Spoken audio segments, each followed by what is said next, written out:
Are you sitting comfortably? Then we'll begin.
Hey, folks, it's round two here on Weekend Update. I know it seems odd splitting it up and stuff, but it's the whole YouTube thing now. We just get better views if the things are shorter, so you get it in two parts.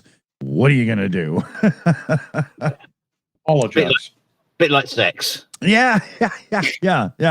This is after the cigarette, right? I did. Hey, I smoke during sex, so shut up.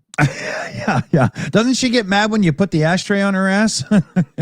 She's never there. Oh, yeah. So, let's see here. We've got a story here out of Australia that I wanted to bring up because it's kind of interesting.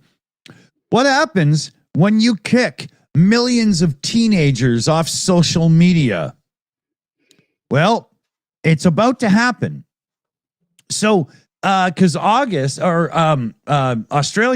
is, going for this.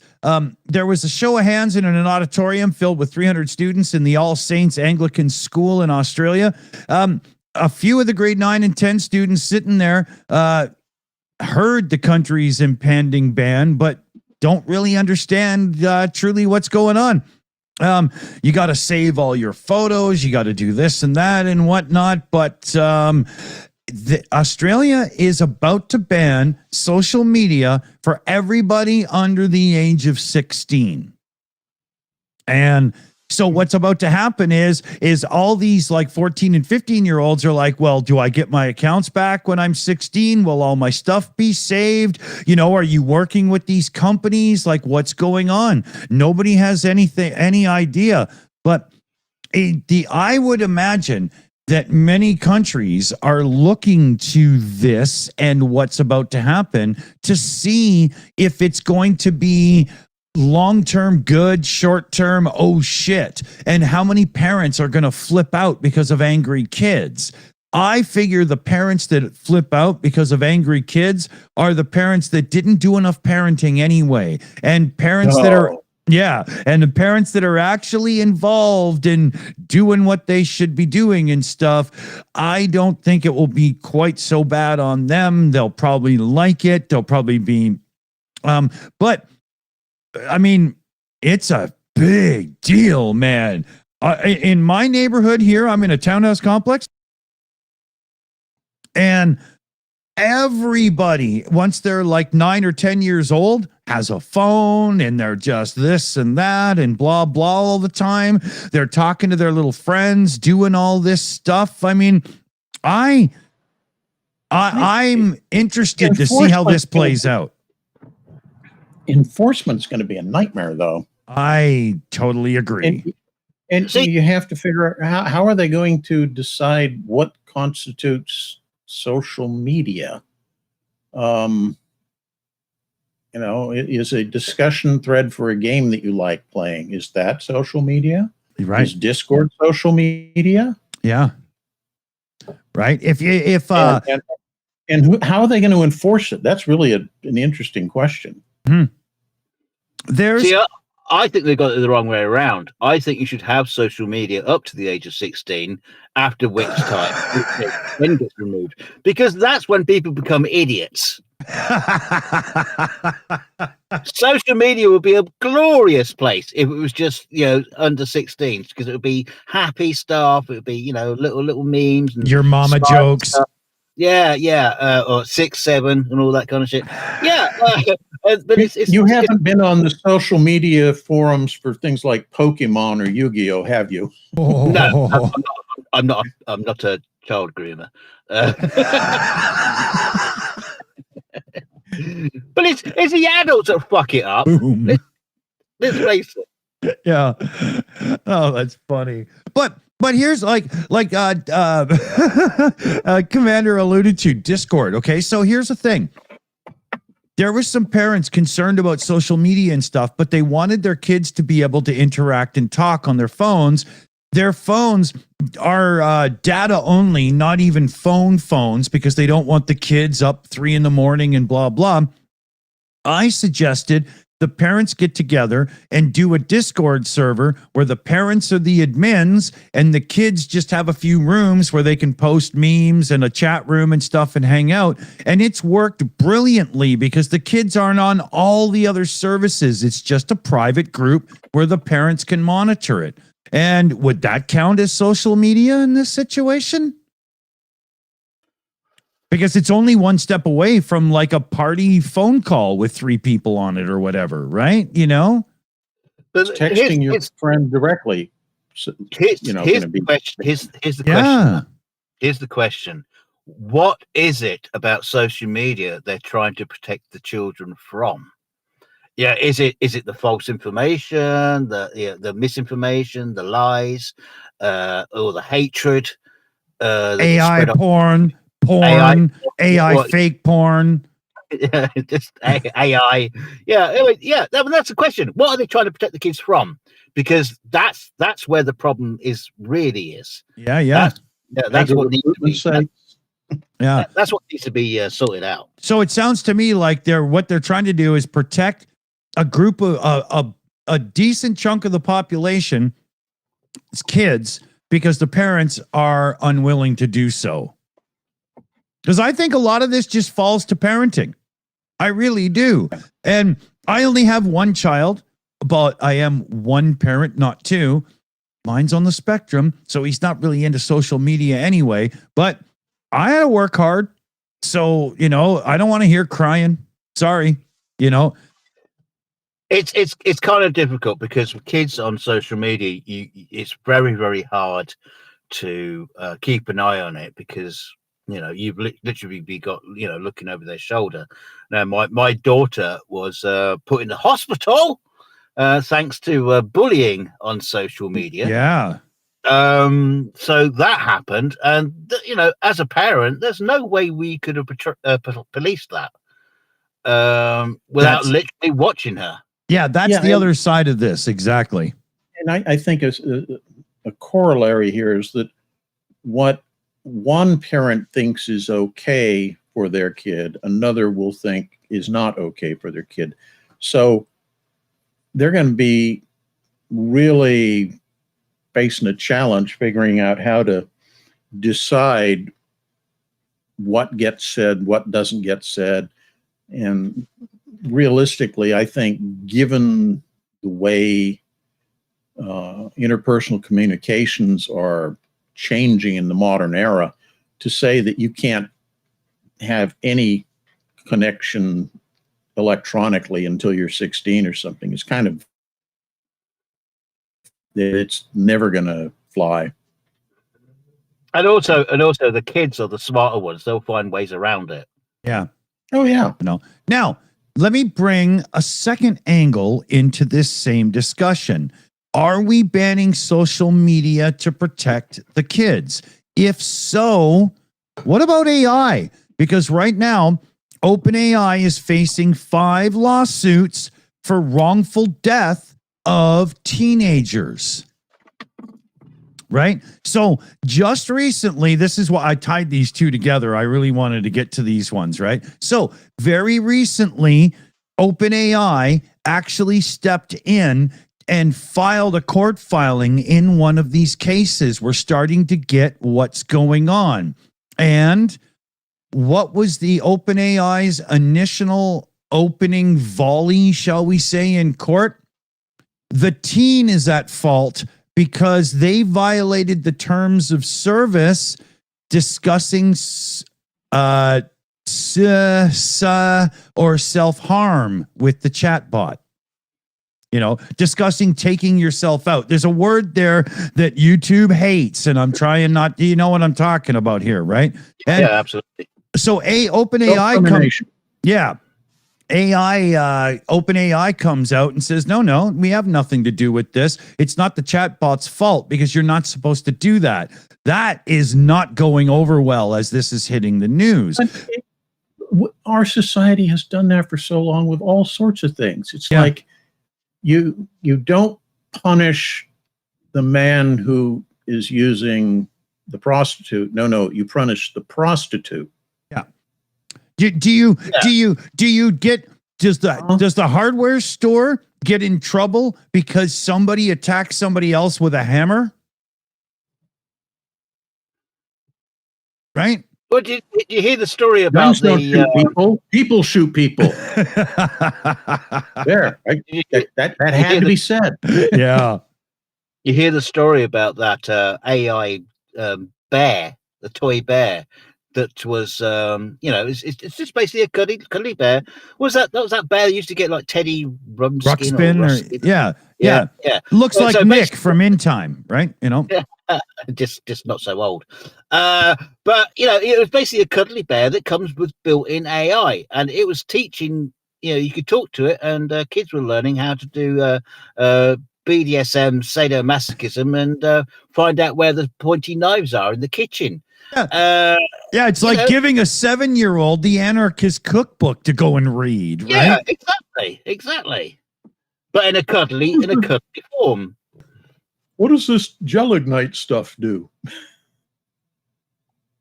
Mommy, could I build it out of kitchen materials? Yeah, mommy. Teddy Ruxpin said I could play with these blasting caps. Oh, okay then. Yeah.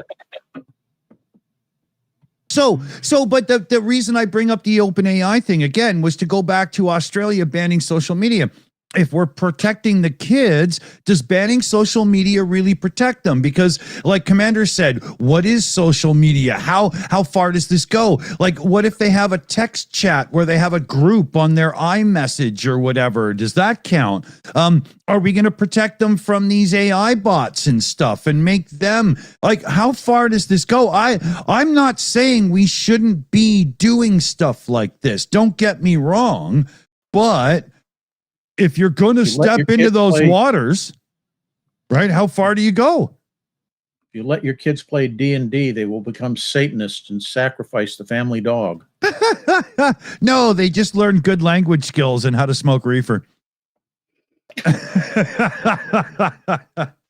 cast magic missile at the darkness. I'm sure you've heard that comedy, Rick. Oh, yeah. So, and it's an interesting line of thought. There's a lot more we could cover on this discussion because, I mean, how far do you go? How far should we go? How responsible are these companies for mindlessly unleashing this stuff on the populace without truly understanding it? I mean, cigarette companies got their asses sued to the ground because of a dangerous product back a little while ago. Does this going to happen? There's so much that we're going too quick with the tools. It's that whole thing. Did you ask why? Should you? Right? You know? Yeah, I mean, it wasn't very long ago when we were discussing the ideas that, you have this kind of like surrogate parenting going on with kids with iPhones and iPads. You see them in the, being pushed around in their prams. Oh, yeah. And the kid is just basically being parented by a fucking iPhone. Yeah. But we had this same set of discussions, back in the early 60s when television in the home became a more commonplace thing. Everybody, oh, you're letting your kid raise your kid. Yeah, it happened again with cable television. And then but I think that's the point, is anytime you have a change in normal social interaction stuff, it gets people upset because that's not the way I did it when I was a kid. And they seem to think that we should all be, rolling tire or old wheel hoops down the road with a stick or something. They said it about Elvis. Great grandpa did it. Yeah. They said it about Elvis. Yeah, right. Rock and roll. It's going to poison the minds. They said Elvis was going to corrupt the youth, but all it did was make women easier to get in the back seat. I withdraw my point. What was that you were saying about corruption, young man? Yeah. I just realized I didn't think that through, did I? So ban everything. Commander, any more on your list there? Nope, we covered my 2 topics. I do too. That's it. No, well, do you any more you want to expound on those topics? Really? We kind of indirectly covered what I think is the interesting connection between, what we just talked about in Indonesia, what I talked about in Tanzania, what I talked about in Ecuador, all those carryovers about the kind of, I don't want to say governmental, but that's really what it boils down to, the political trends that are covering our century. But, this is nothing new. You go back and you look at the early 30s, 1930s, and it's the same kind of thing with this trend of all these authoritarian, fascist wannabe regimes popping up around the globe, all at the same time. Why? Mm-hmm. And then and even pushed hard in the United States as well. Yeah. I mean, you can find plenty of pictures of the German American Bund rallies that were held in New York, and I think it was 36. They're huge. Yeah. And they all have that same strange red background, white circle, black cross shape in the center flag that you saw in Germany. I can't imagine there's any connection between them. So are we saying it's just kind of like a cyclic kind of? Is this like fashion? It just comes around. Turn to the left. I don't know if I'd say it's cyclic, and I don't know if I'd say it's fascist. I'd say that when someone comes on the scene and finds something new that is successful, lots of people jump on that same bandwagons thinking they can duplicate that success. Yeah. And it's important to remember that Hitler isn't the genesis of all this. It starts with Mussolini in Italy, of all places. Yeah. I wouldn't use those as a success story, though, would you?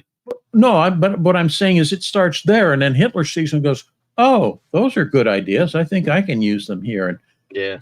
And then they're not even his ideas. They're other people that he's kind of employed by because they, figure out that he's able to be a great public speaker and wasn't it Stephen Miller? Rattle the mob's cage. And so, we'll get him. Yeah. And within about a year and a half, 2 years, he's already pushed the people that were in charge of the original party that he signed on to off stage, and he's now running the show. Yeah, that's like Trump shoving Stephen Miller out of the way. Yeah, no, it seriously, it's that kind of thing. Yeah. And I think that's why we're having, I don't think Trump is the genesis of it, but honestly, I think arguably Putin is. Putin comes to, his power and slowly evolves into his brand of government, and other people around the globe see what he's doing and how he's doing it and figure, hey, I can make myself enormously powerful in my little corner of the neighborhood. Yeah. And everybody jumps on the damn bandwagon. Oh, so they're not trying to help out their countries or the world. Oh, hell no. No, just But me. arguably, Putin isn't either. I don't think Putin really cares deeply about Russia. He cares deeply about Vladimir. Yeah. And only cares about Russia by extension, because for him to be doing well, Russia must be doing well. Yeah. His only care is, I need to be the person that rebuilt the empire. Yeah.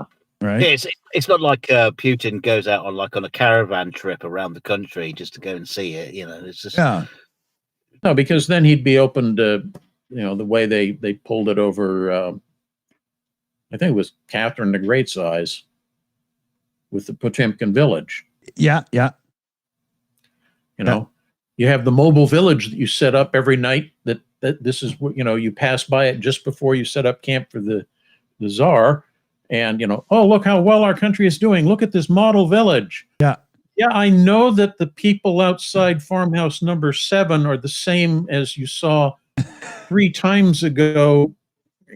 Every time we pass through this village 2 hours before we set up camp, but don't pay attention to that. It's how well the country's doing because of all these very vibrant. I've never heard of this. I've never heard of this. This is brilliant. Tell us more.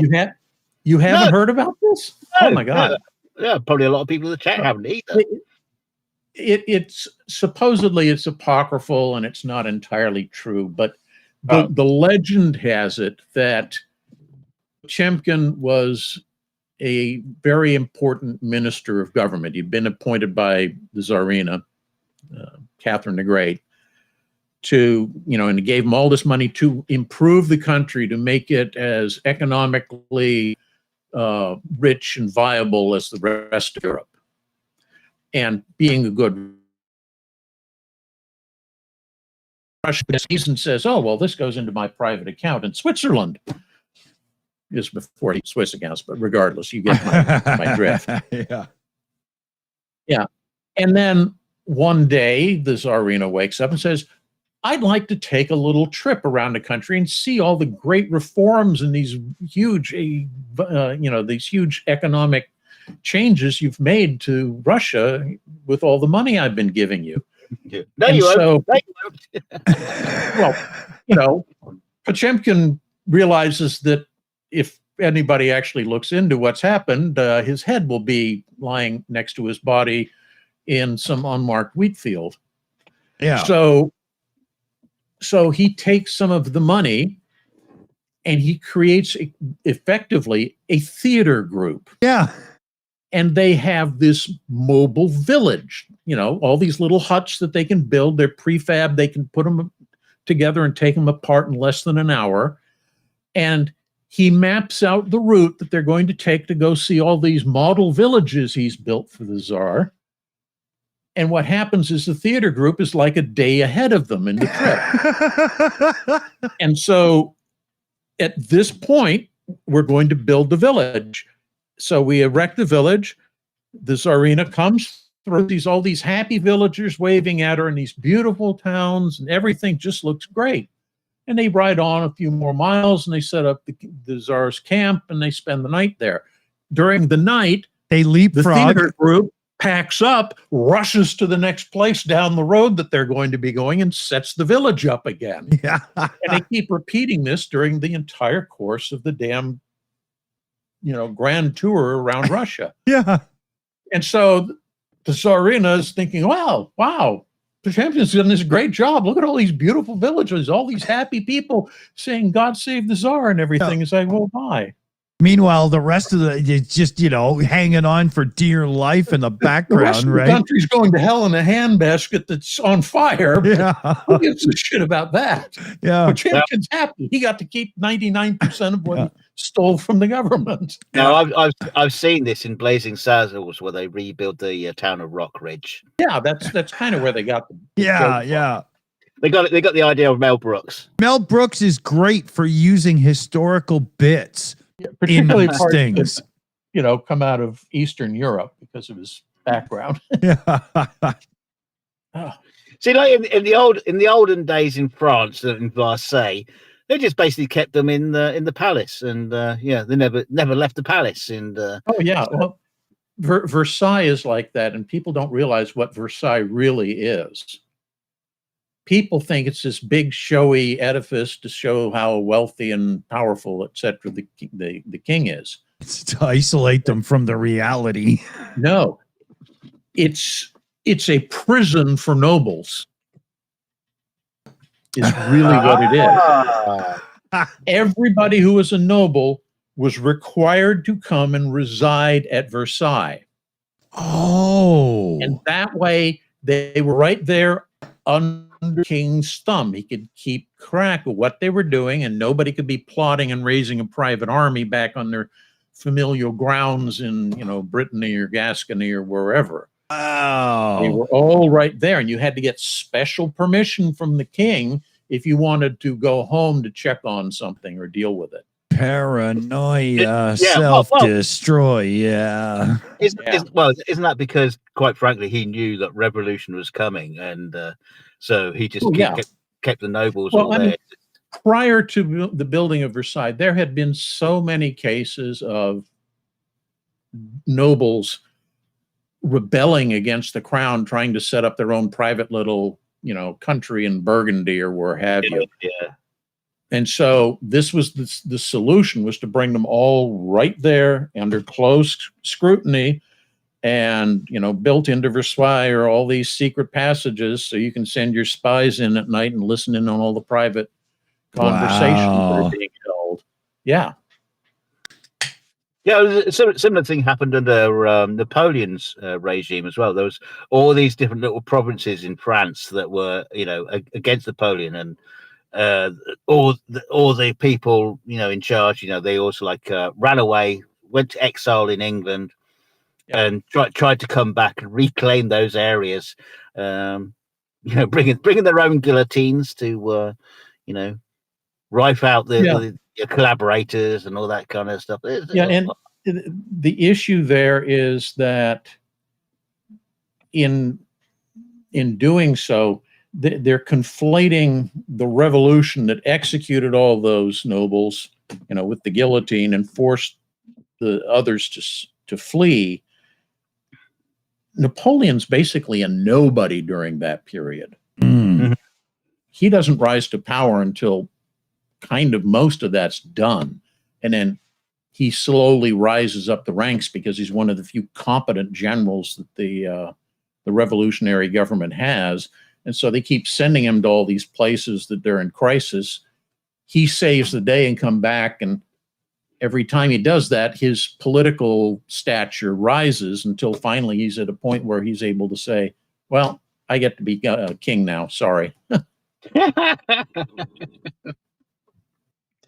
Yeah, bit of Julius Caesar going on there, I think. Yeah, very much so. This is what I was talking about earlier, about how these sort of things of history seem to go round in cycles. It's the same story, sort of, just with a different cast. Yeah, and it's not necessarily the same as in duplicate, but it's certain things take off at certain times, and if you know history and you go back, you can find very similar parallels. Yeah, the housing bubble that caused the 2008 economic collapse. You go back and you look at 1929. You go back even further and further and further, and you finally get into times like I can't remember the exact year, but it was the tulip craze in the Netherlands. Oh, man. People were literally gambling their entire wealth. Yeah, gambling on higher wealth. No, their over entire. tulips. Yeah, because Yeah. if you got one of those ones that had one of those weird sort of aberrations to it, they'd be worth more money. It was unbelievable. Yeah, and it just spiraled out of control. Well, that kind of speculative economic nonsense goes on throughout history repeatedly, with people just thinking there's a quick, short way to get wealthy. Crypto. If you, yeah, crypto or what have you. No, seriously, it's the same kind of nonsense that people just, yeah, Bob got wealthy, I'll get wealthy too, doing the same thing. Well, no, Bob got wealthy because not only did he do that, he did a bunch of other things that made it work for him. And you're just dumb enough to think that, well, if I buy crypto, I'm going to get wealthy. But no, you got to sit there all day doing that boom, boom, boom, boom, boom. And oh man, it's more than a full-time job. Yeah. But that I think is what's interesting, is that all of this stuff is people looking for shortcuts. You know, it's not just necessarily economic, it's political power, the shortcut to ultimate political power. The shortcut to being able to say my military is unbeatable and I'm going to conquer the world with it. Yeah, great. You came up with that one weapon that worked great for about 2 years, and then suddenly everybody else had it and you couldn't conquer the world again. Yeah, exactly, right? Okay, I'm gonna compound two stories here, because you talk about everybody's looking for the shortcuts, and Dick was talking about the kids in Australia losing their social media rights. Now, I've heard from good authority, i.e., in the missus, a lot the of kids, highest authority, the highest of all authorities. A lot of kids are going to their careers officers, in school. What do you want to do? What do you want to be? Do you want to be an engineer? Do you want to be an astronaut? Do you want to be a politician? No, I want to be an influencer. Oh, for God's sakes. Yeah. So they've all seen that, being a TikTok influencer or whatever can make you super rich and wealthy. Flash in the pan, we know it. They don't see it like that, but so they're seeing that as a shortcut. So, like you say, everybody's looking for shortcuts, whether it's not even a shortcut, big man or the small person. Yeah, I don't think it's just a shortcut. They see it as an easy way of doing it, and if you look at most people who I think really made it big in the influencer world, they put a lot of effort into making that a success. Yeah. All these people see is exactly. Well, I got on, Twitter or what have you. Yeah, I made an account. TikTok, where's my money? I did a silly dance and I'm now very popular. I'm making millions. So I'll just do the same kind of thing. Yeah. And they don't understand that there's work that actually has to go into leading to a success for that kind of thing. And even if you do put the work in, it doesn't always mean successful. Well, I mean, look at my, not being funny, but look at our channel. We're sitting around 10,000. There's loads of channels out there with like 1 million subs, 100,000 subs. Yeah. We put the work into, but it's so much to do with luck as well. Yeah. Well, I mean, I ran into some of my parents' friends, and their grandchild had gotten to be such a problem, the parents kind of just dumped him on the grandparents and said, here, you try to raise him. We can't handle him. What? He's totally out of control. And the parents are living in, I can't remember, it's like Chicago or New York or something, one of the big cities. So they ship him off to the grandparents who live in the quiet countryside. And that's what you do with a dog, not a child. I know, but nonetheless, I can understand what they're trying to accomplish. And I don't. Yeah, there's a history of this. You got a troubled teen in the city, ship him off to a relative out in the country, show him real life and stuff. This is not unheard of. No, it's a Fresh Prince of Bel-Air. Yeah, but regardless, we invited, my parents invited their friends over for Thanksgiving dinner this many years ago. And they said, is it okay if we bring our grandson with us? Oh, sure, no problem. So he comes, and they wanted to know, what can we do to keep the kid amused while he's here? And they said, well, he's really into games. And they knew that I was very much into games. I was a game designer. So they said, well, why don't you come and you can talk to him? And, he says he wants to get into the world of game design. So I tried to talk to the kid. And, it's like, well, what kind of games do you like? What is it you like about them? How do you think you could prepare yourself for a career in doing game design and such? Huh.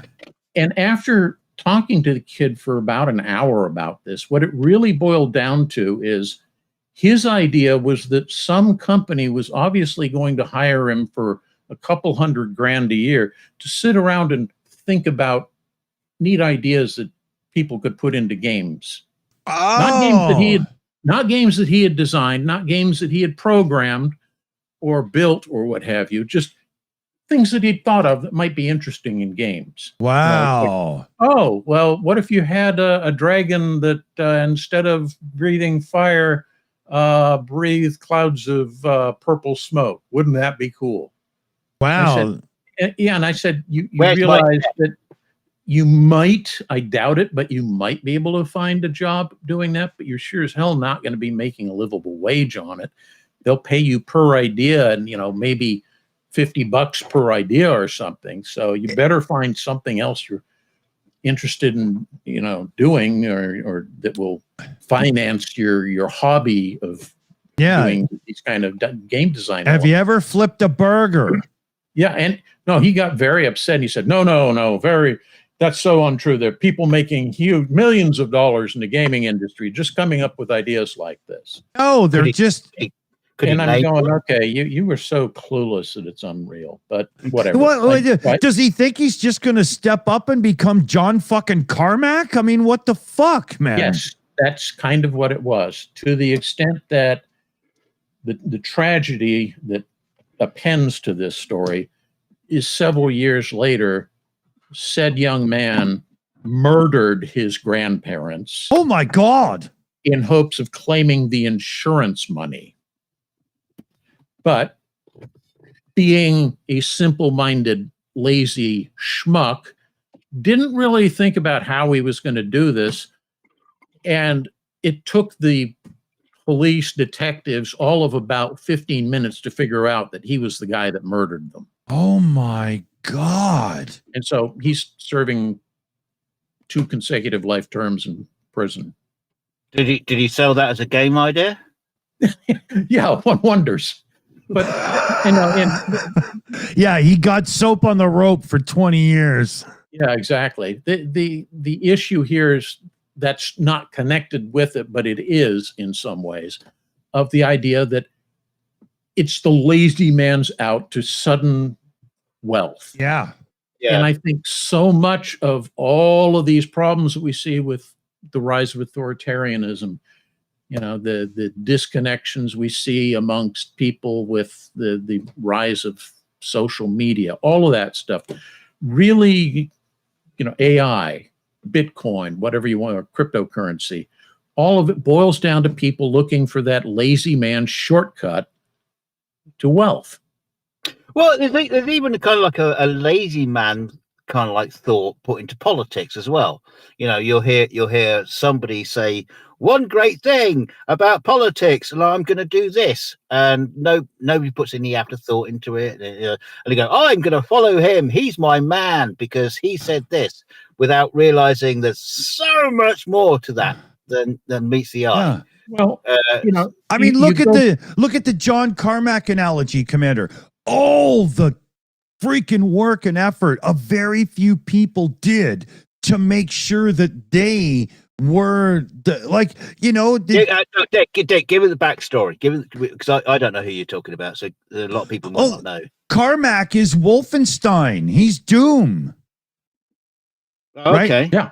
Carmack is the one that made the designer.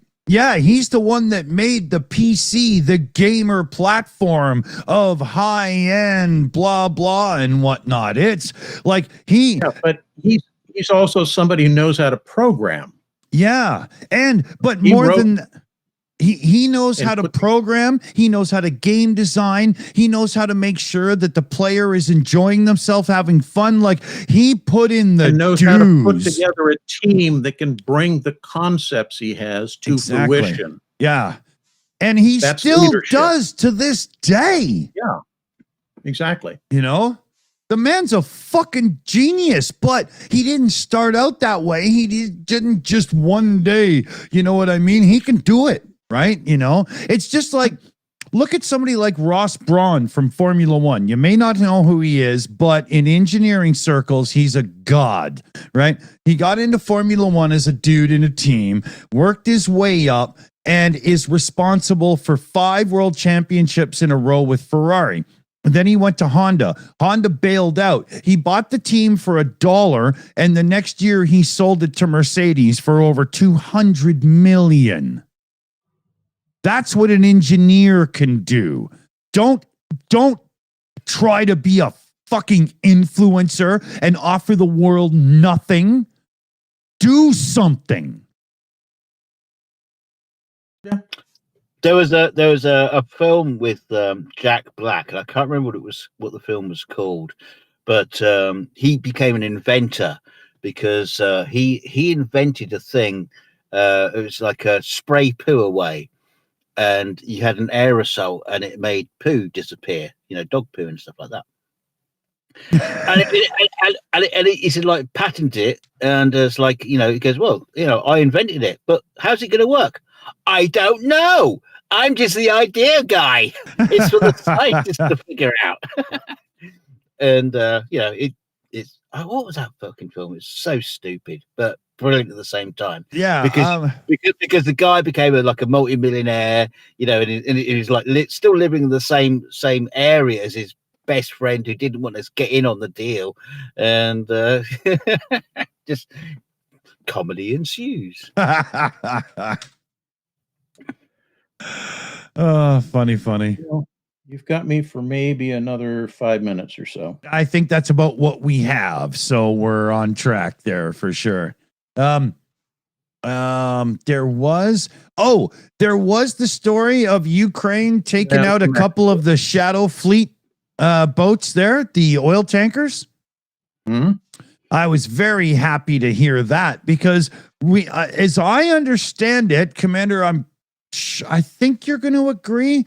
Russia is not in a place right now to be replacing the Shadow Fleet oil tankers, and they desperately need them. Would you say that's a true fact? It's not something they can do easily. I mean, they can still continue to do it, but the costs will have risen because of all that's gone before. Yeah. But And wouldn't it be on the international market, there's still a glut of shipping. Okay. That you can buy for pennies on the dollar. Yeah, but here's the thing. Here's the thing, Commander. If a Russian came to you to buy your tanker, would the price not go up?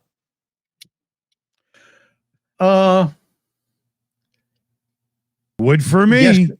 Yes and no. You probably don't know they're Russian because it's being handled through dummy corporations and front people. Good point. The ships are not registered as Russian ships. They're registered under flags of convenience, like, you know, the Cayman Islands. Yeah, one was Honduras, I think. Yeah. And the crews are just anybody you could hire, you know, at whatever third world hellhole country that people need work, and you offer them work as a crew on a ship, and they take it. You only need 1 or 2 relatively experienced people to run the ship, and that's what you do. And you're not paying them a whole hell of a lot either, because you're not hiring the best people with pure reputations. You're just hiring somebody that, I was a ship's master of that ferry boat that ran aground and sank. But I'll be happy to take your job. So I can't get any other work in the field. They can continue to do it. The trouble is, you go through tiers. So they bought up all the really cheap, crappy tankers they could early on. So those are gone. So the next tier, they're slightly more expensive. They're in better condition. And you just keep going up. So the longer you keep pushing this, the less of a surplus shipping market there is to get into. The less of a, people that are licensed to operate ships who are willing to bend rules to take on that job. There's going to be for that price range. So yeah, it's going to slowly, incrementally ratchet the price of the shadow fleet up, but not enough to make it economically non-viable for them. It's still a feasible way of them exporting Russian petroleum products. I hear there's lots of boats in Venezuela who are looking for a new job, to get some like 20-gallon boats, and they can ferry the oil around a little bit. Not necessarily large ships, but you could transport barrels, a couple barrels of oil on one of these little boats that Pedro knows how to drive. Hopefully in an area where there's not a U.S. carrier operating. I want to flip the script here, guys, before we start wrap-ups and stuff, because we do have a shout-out to NA, because he came in with a super chat for $6.66. And this goes back to what we were saying in the beginning with Australia and the kids and everything. And it's, kids are almost like people, only smaller. Sometimes in this day and age, even with all the weirdness that the kids are up to and stuff, when you look at modern politics and the geopolitical scene of things and whatnot, they might make more sense. Yeah, I think we should put them in charge. Yeah, you're not allowed to be a politician over the age of 16. Oh, God. Sounds like a Star Trek episode that Roddenberry would love.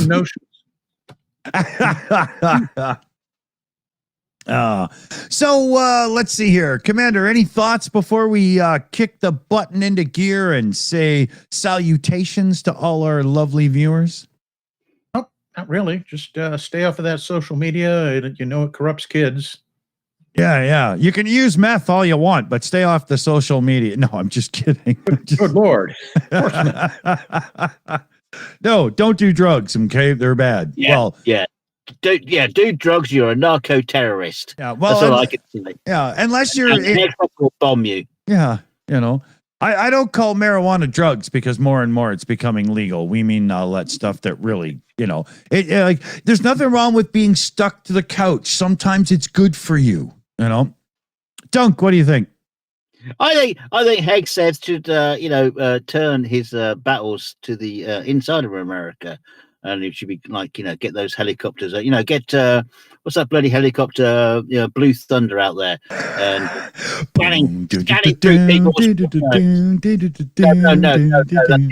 that's the other helicopter. Oh yeah, that's Airwolf. Shit, sorry. Okay, I fucked that up. Yeah, so he's got to be looking through the window saying, "Oh, look, that rich dude! He's snorting some coke. He's a narco-terrorist. Let's take him out." Yeah, bomb him.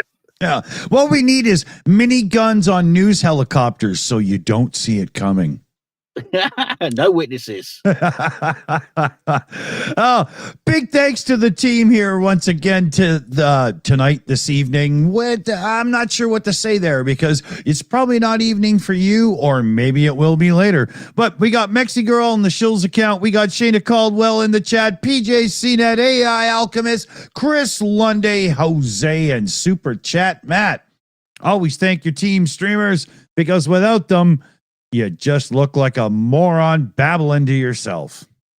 Nah, we can do that anyway. Exactly. How about all the button stuff and tickles there, Dunc? All the buttons and tickles. Yeah, there's lots of buttons and tickles you can tickle. There's the like, share. There's a little share thing you can find it. It's in a little drop down menu. You can share the video out to your friends on social media, as long as you're over 16, that is. And don't forget to like and subscribe. If you're not also already subscribed, subscribe. If you already are subscribed, subscribe again using another bloody. Just make up a soccer account and subscribe again. Just do it. And well, that's it. There's a bell. There's a bell notification as well to make sure you don't miss anything. Although sometimes it doesn't even bloody work. So what the hell? But anyway, you can try it. Good call. Or we can just tell you when we're on the X. We're probably on next Thursday. I think it's the next show. Yeah. See us on Thursday for the CUNT. That's see you next Thursday show. Yeah. Give the American administration some time to fuck things up during the week. We'll report it. Yes, exactly. And hit the buttons. Hit the share button, share especially, because sharing us on social media helps us steal eyes from other platforms, and YouTube loves that shit. It really helps. And thanks to you all for watching, for donating, for membering up, for Patreon, for Ko-fi donations, and all that stuff. And thank you just for being NANA. See you soon, everybody. We're out of here. Stay shitty.